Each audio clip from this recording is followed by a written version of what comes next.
Bismillahirrahmanirrahim. Assalamu alaikum. I hope you all are fine and staying safe and happy. I am your science teacher, Miss Farheen, and I welcome you all to your science class.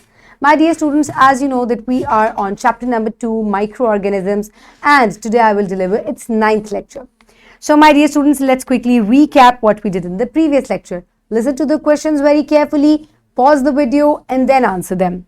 Describe the role of microorganisms as decomposers. हम micro organisms का role पढ़ रहे हैं, हमने different groups of micro organisms पढ़े हैं, fungi, bacteria, virus. सो अब आप मुझे ये बताएं कि माइक्रो ऑर्गेनिजम्स जो हैं they also act as decomposers. So उनका क्या रोल है as decomposers? Very good. Yes, they decompose the dead organic matter like dead plants and animals.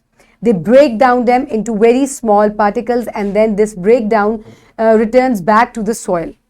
So can you tell some benefits of decomposers?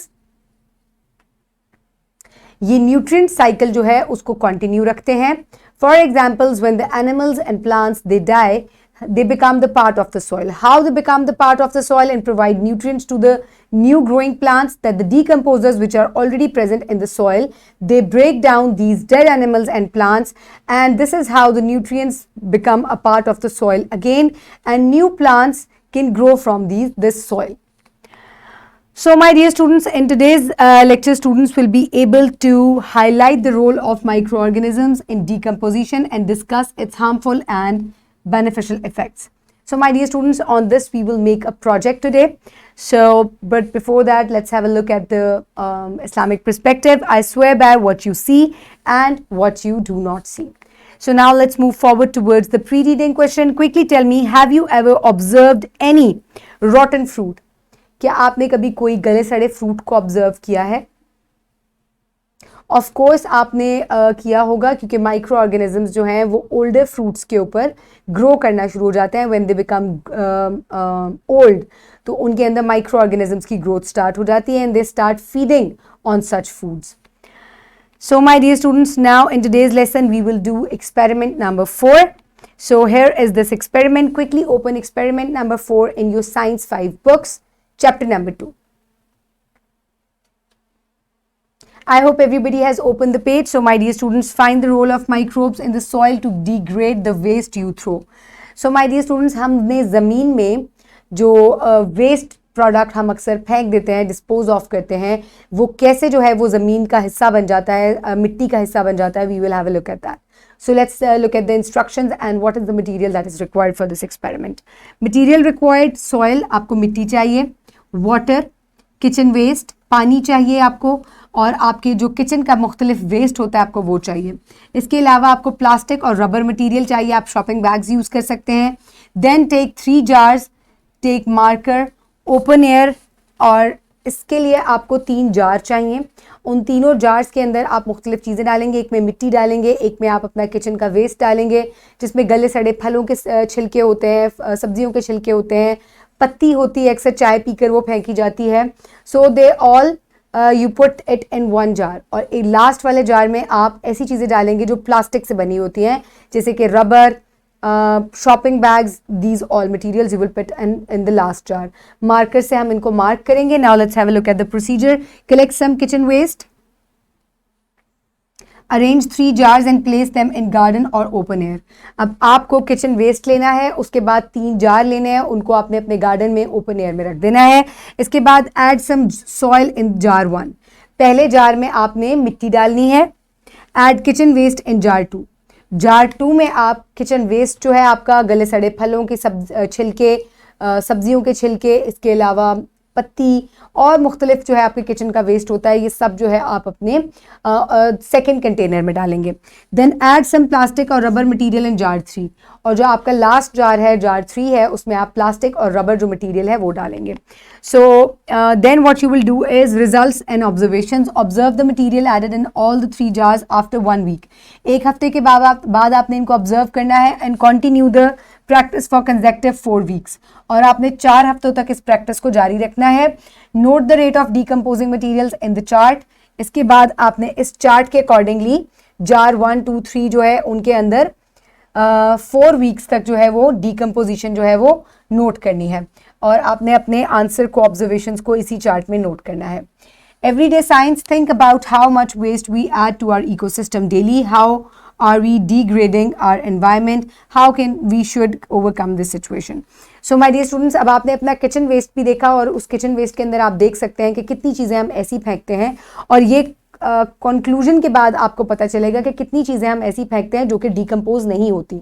सो जो चीज़ें decompose नहीं होती they are pollutants. Basically वो pollution का बाइस बनता है. जैसे कि अब हम आगे देखेंगे कि क्या चीज़ें डिकम्पोज नहीं होती. सो माय डियर स्टूडेंट्स, ये जार 1 है. मैंने अपने जार 1 में मिट्टी भर ली थी और मैंने सारे जार्स को गार्डन में रख दिया. जार 2 में मैंने अपना किचन वेस्ट डाला था और after few weeks it become this. ठीक है. और जार 3 जो है उसमें मैंने रबर, शॉपर्स वगैरह इस तरह की चीज़ें जो है वो भर दी थी. उसके बाद क्या हुआ कि बिफोर एंड आफ्टर जो मेरा किचन वेस्ट है इट टर्न इनटू दिस. जैसे कि मैंने आपको प्रीवियस पिक्चर में भी दिखाया कि मेरा जो जार है आफ्टर अ फ्यू वीक्स मैंने देखा तो वो तमाम जो किचन मटेरियल था वो डिकम्पोज हो चुका था.